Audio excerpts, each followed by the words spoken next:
Welcome to a new Daily Top AskReddit video. Today's topic. Have you ever had sex with someone you didn't like? Why? Because fuck 'em, that's why. I heard this in a Dave Chappelle voice. Was with my ex for 4 years. By the end we despised each other. I moved out but we both agreed we missed the sex.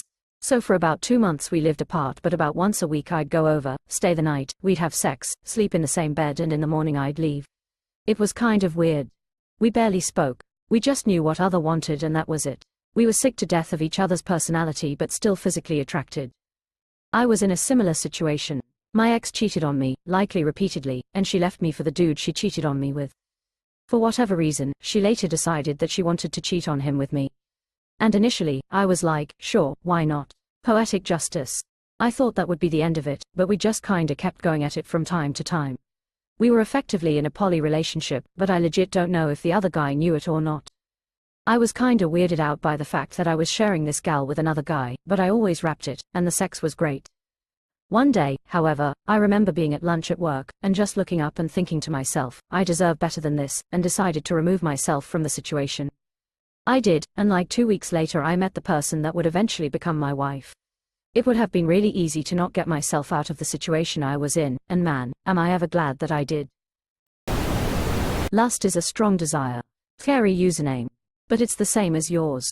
An old fuck buddy. We hated each other, so it was the perfect arrangement. Feelings don't get in the way. Get there, fuck and get out. My boss and I sort of fell into a FWB situation. She was a good-looking woman and we were both physically attracted to each other, but she was a fucking bitch. Some days the way she'd respond to me, I swear to God it felt like she couldn't stand the sight of me. Other days she'd be all over me. Honestly, she was probably bipolar or something. She gave me a good recommendation for my next job, but I wouldn't recommend shitting where you eat. Ever. I wouldn't recommend shitting where you eat. Neither ejaculating where you eat. Her being your boss and hating you are two fairly impressive barriers for you to overcome. To get my dick wet. Don't look at the fire while you poke the coal. Deleted. Hate fucking is a very real thing. Is it weird that that just comes off as a massive red flag? In college. Got paired together on a project. We didn't care for each other. But we clearly had physical attraction. Finished the project one evening and I said, we have extra time, wanna fuck and just get it out of our system? She said sure, no real foreplay. I got hard, she got wet and we went at it. Wasn't bad. I'm thinking you were the project all along. Or was she? Thinking face. I'm autistic AF, how did you figure out she was physically attracted to you if she also didn't like you? I was pretty sure she was checking me out. And she never wore a bra, and if we would be physically close, her nipples would get hard. So I took a shot. And it wasn't like we hated each other. We just didn't get along well. She was in my same degree program, so we'd had other classes together. I could have easily crashed and burned when I asked. One of the boldest things I have ever done. They were both attractive, confidently so. That is, I think if you get two clearly attractive people together they can communicate in a way that unattractive people definitely cannot without it ending in a call to the police. We were in a relationship, she was physically and mentally abusive, so over time I obviously stopped liking her. She would often demand sex. If I didn't she would start accusing me of cheating, which would lead to a fight, which would lead to her hitting, biting, kicking, and eventually run out of the house only to be come back an hour or two later and say stuff like, I found the perfect tree to hang myself from since you clearly don't love me, find me attractive or want to have sex. That entire situation completely ruined me. I really feel bad for you, it's terrible honestly. Fight fuck. Angry sex is some of the best I've ever had. But I'm broken, don't be like me. As someone who used to be in a dead bedroom, I mostly either got angry sex or the, I'd rather be somewhere else, sex. The angry sex was still 1000x better. That being said, after that, the, I want to fuck your brains out, sex is still better with my girlfriend than either with my ex-wife. Sometimes though, you have a bit of an argument and you just have to fuck it out. Me and an ex were in a heated argument at the tail end of our relationship. We started making out to get each other to shut up. There was no sweet talk, no petting, nothing remotely romantic. It was just a grudge fuck. Grudge fuck is an amazing metal band name. It's easier to hook up with a guy I know and have sexual history with even if we didn't like each other than a stranger. Username checks out. Yup, because I wanted to fuck and she was willing. Now I'll relate this little bit. It happens more than I'd like to admit. Late at night, she knocks on my door. Drunk again and looking to score. Didn't like him, but hated myself more. This is so real. I've had the opportunity to sleep with my high school bully, 18 years later. She started a rumor that I was gay based on literally nothing. All my friends fell for it and I came very close to hanging myself at 13 years old. Fortunately my close friends all went to another school and I could hang out with them at night and forget my daily nightmare. She always stayed friend with another good friend of mine. I kept seeing her at parties and events. So many times I thought about telling her what she did to me, but with time I realized it was some kind of mechanism to stay relevant, cool. To this day I'm pretty sure she doesn't remember a thing about the bullying. So anyway, fast forward couple of years and Shush is at the same party, and Shush is all over me, so I took the opportunity. I fucked her real good like a gentleman, never talking about the past. That's the best revenge I could have ever got. Buddy, in my opinion, she wanted you in high school. It's not an opinion, it's a fact.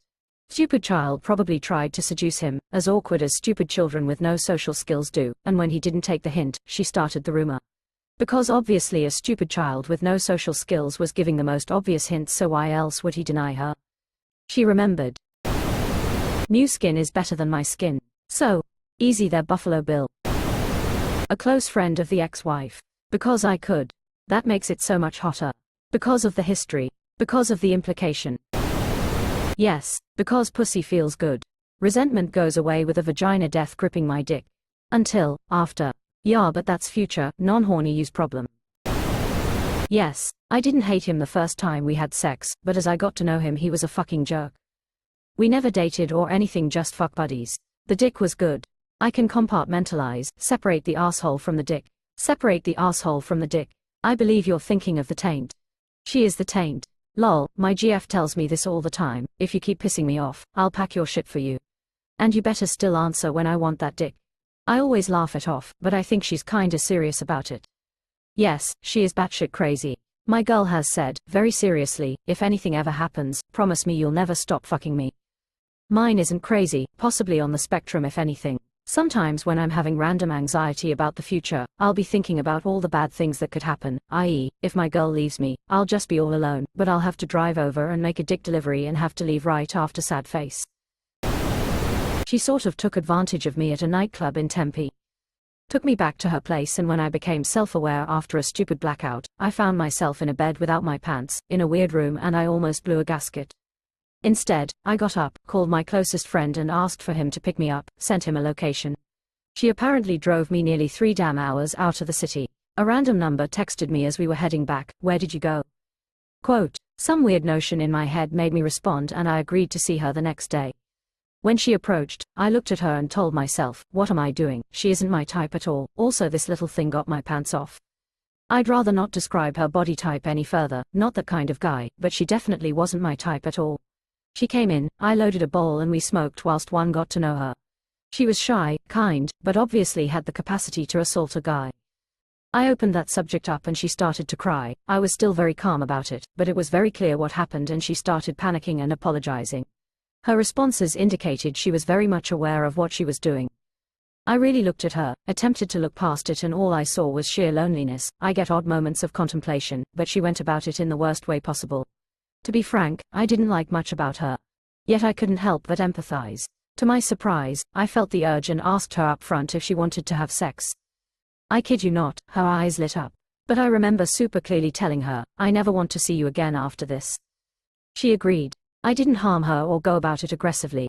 Afterwards she apologized again, thanked me for the sex, and I never saw her again. I was 24, she was 37. She attempted to call a few times. I changed numbers, mind you, I was already packed to move out of that place, and that was that. Sorry if this was intense, guys. That question, it brought up that particular memory. A femcel in the wild, attempted rapist got sympathy dick. Life's something else. Gotta love Reddit. It was totally sympathy dick and also taking back control, I believe. This is an indie A24 movie. I was a horny teenager. I still am, but I'm homeschooled, so Pam it is. Pam like the cooking spray. When I was homeless, this MILF who always used to curse me down and tell me how bad a person I was. We hooked up and it got even worse. Hobosexual. A place to sleep is a place to sleep. Home is where you lay your dick to rest. I don't like it, but we're married. Is that you, Al Bundy? The prostitution rests. Boomer humor detected. Divorce is expensive, Mo. Sometimes it's cheaper to keep her. Boomer humor, they say, as if people haven't been in unhappy marriages and joked about it since prehistory, and won't continue to do so till the end of time. Imagine you're married to someone, you purchased a house together, and can only afford the mortgage on 2 incomes. You have kids together, that you love. You work a lot, you only have 4 hours per evening to spend at home. You find out that she slept with the neighbor when you were out of town for work a few months ago. She tells you that you're worthless, and argues with you when you try and talk about the gulf between you. She refuses to see a neutral couples therapist, and only wants to see the one recommended by her divorced friend. If you divorce, the kids lose the house, because you can't afford the house and a second residence on those 2 incomes while still providing for the children. You will have to pay child support, because you make 30% more because you work more hours and do not have the time to take full custody, without changing careers. So the best you could get is weekends. And your wife's family lives 500 miles away, so if she gets primary, full, custody, she can convince the court that moving 500 miles away is better for the kids. You have a garage full of tools, and the most you'd be able to afford to live in, when paying enough child support for your kids to live well, would be a bachelor apartment. So divorce means 20 to 100K in legal costs, followed by having to give up almost all of your possessions, your home and your kids, just so that you don't have to deal with someone you don't like for a few hours per day. She's willing to stay, and you still have sex with each other an average of once per month, when she's really in the mood because of her cycle. It's not great, but it's a life. You've already been together for 15 years, married for 10, and things only started to get bad a few weeks before that work trip. Do you destroy your lives and complicate the lives of the children, when the problem is something that can be resolved in 10 years when the kids are grown up, and you don't need 4 bedrooms anymore, and child support isn't in question? Marriage mostly exists to provide for children, to ensure that they have everything they need and that someone can be held responsible if they don't. Assuming that both parents care about the kids, and give each other enough space so that they don't argue constantly, why divorce? Why pay a bunch of